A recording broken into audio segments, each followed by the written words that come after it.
생명의 생가 이영훈 목사입니다. 민수기서 묵상 85번째 시간이죠. 33장 1절에서 15절까지 라암셋에서 신의 광야까지 라고 하는 내용입니다. 본장은 애굽에서 모압 평지에 이르기까지 이스라엘이 지나온 여정을 회고합니다. 또한 이제부터 세상의 노예가 아닌 하나님의 백성으로 대오를 갖추어 출발한다는 각별한 의미를 담고 있음을 발견하게 되죠. 오늘의 단락은 라암셋에서 신의 광야까지의 여정입니다. 세 가지를 생각하며 오늘의 말씀을 묵상하기 바랍니다. 첫째, 이스라엘을 애굽에서 구원하신 하나님, 노예가 자유자가 되었고 하나님의 백성이 되었다는 것이죠. 둘째, 우리의 인생 여정, 떠남도, 지나가야 할 길도, 진을 치고 멈추어 사는 모든 일을 인도하시는 이가 하나님이시라는 것이죠. 셋째, 하나님은 인간의 죄, 불신의 실체를 보게 하시고 하나님의 은혜와 그의 현현과 언약의 말씀을 받게 하신 것입니다.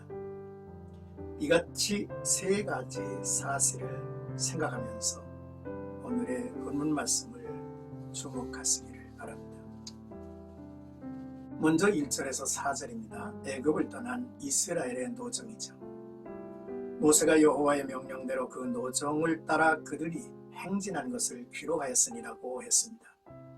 이는 지난날 중요한 사건들을 회상하고 인간의 끊임없는 패역에도 불구하고 하나님의 긍휼하심과 인도하심의 은혜를 기억하도록 이 사실을 후대에 남기기 위함이었습니다.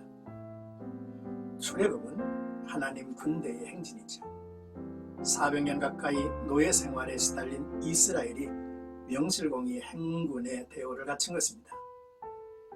이스라엘의 라암셋을 떠난 날은 1월 15일, 바로 6월절 다음 날이죠. 애굽은 하나님께서 장자로부터 가축의 처음 난 것까지 다 죽이셨으므로 그들이 큰 슬픔으로 장사 지내는 와중에 있었습니다. 이때 이스라엘은 하나님의 큰 권능 아래 승리의 행진으로 나왔다고 합니다. 특히 여호와께서 그들의 신들에게도 볼을 주셨다라고 말씀하죠. 이는 애굽을 향한 재앙들은 바로 세상을 향한 징벌이었고 애굽인들이 섬기며 힘의 근원으로 여긴 그들의 모든 신과 바로에 대한 징벌이었음을 뜻하죠. 이제 5절에서 8절까지는 바다 가운데를 지나 마라에 진을 치고 라고 하는 내용입니다. 애굽의 라암셋을 떠나 숫곳, 에담, 그리고 바알스본 앞 비아히롯으로 돌아서 믹돌 앞에 진을 쳤습니다. 그리고 바다 가운데를 지나라고 간단히 기록하죠. 잘 아는 사실이기 때문일 것입니다.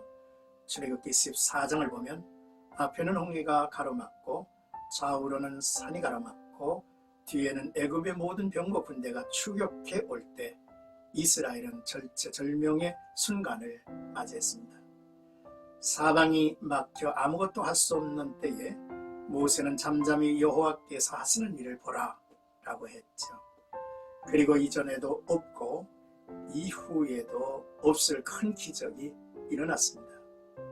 하나님이 바다를 가르시는 일, 그런 상태가 오래 유지되어서 장정만 60만 명이 넘는 인구죠. 바다 가운데를 지나 행군했던 것입니다. 그러나 마라에 이르러 쓰디쓴 물로 인해서 모세를 원망한 일을 상기하게 하죠. 9절에서 15절의 말씀입니다. 엘림의 약속과 신광야의 만나와 메추라기, 그리고 언약의 신의 산으로 라고 하는 내용입니다. 이제 하나님은 이스라엘을 척박한 땅, 예측 불허의 땅, 물과 양식이 절대적으로 부족하고 쉽게 지날 수 없는 거대한 광야로 지나도록 이끄셨습니다. 하나님은 마라의 쓴 물을 단물로 바꿔 마시게 했죠. 하나님은 이 시험으로 약속하셨습니다. 이르시되 너희가 너희 하나님 나 여호와의 말을 들어 순종하고 내가 보기에 의를 행하며 내 계명에 귀를 기울이며 내 모든 규례를 지키면 내가 애굽 사람에게 내린 모든 질병 중 하나도 너희에게 내리지 아니하리니 나는 너희를 치료하는 여호와임이라 라고 했습니다. 그리고 샘물 12과 종려 70그루의 그늘이 있는 엘림으로 저들을 인도하셨죠.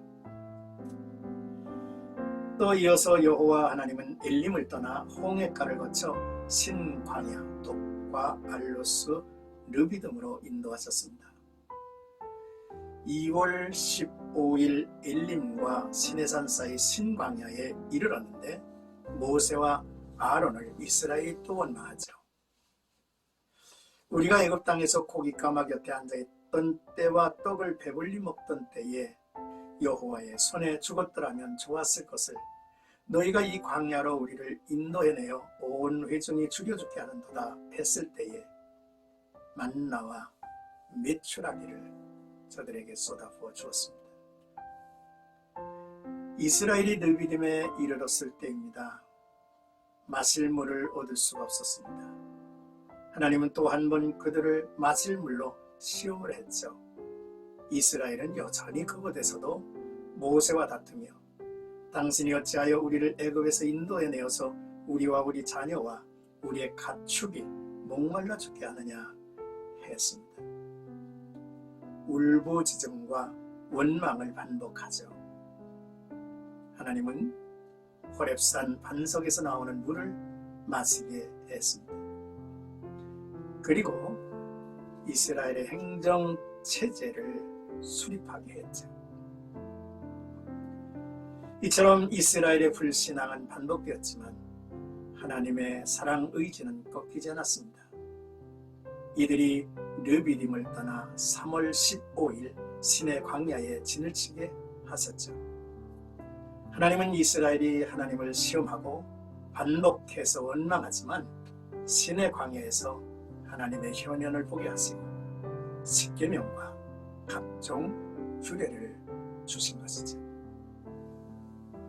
사랑하는 생각하죠 여러분, 오늘의 말씀을 묵상하면서 첫째, 죄와 사망의 노예가 구원받아 자유인이 되고 약속의 땅 천국의 상속자로서 살게 하신 하나님을 기억하고 감사하며 소망하며 살아야겠다는 것입니다.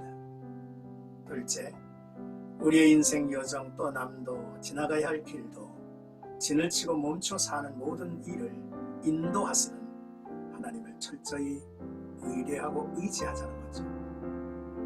셋째, 시내산까지 이르게 하신 하나님, 마라, 엘림, 신광야, 르비딤, 시내산에 인도하셨습니다. 인간의 죄, 불신의 실체를 보게 하신 거죠. 그럼에도 하나님은 이스라엘로 하여금 은혜와 그의 현현과 언약의 말씀을 받게 하셨다는 것입니다. 이스라엘에게는 순경이나 역경이 다 하나님의 축복임을 배워야 했죠. 오늘도 나와 여러분들의 인생 여정이 이스라엘의 이 여정과 비교해서 여러분 묵상하면 좋으리라고 생각이 듭니다. 우리의 인생 여정, 이들과의 모습이 어쩌면 그렇게 같은지 모르겠습니다. 오늘 복된 나와 여러분들이 주 안에서 굳게 세워지기를 축복합니다.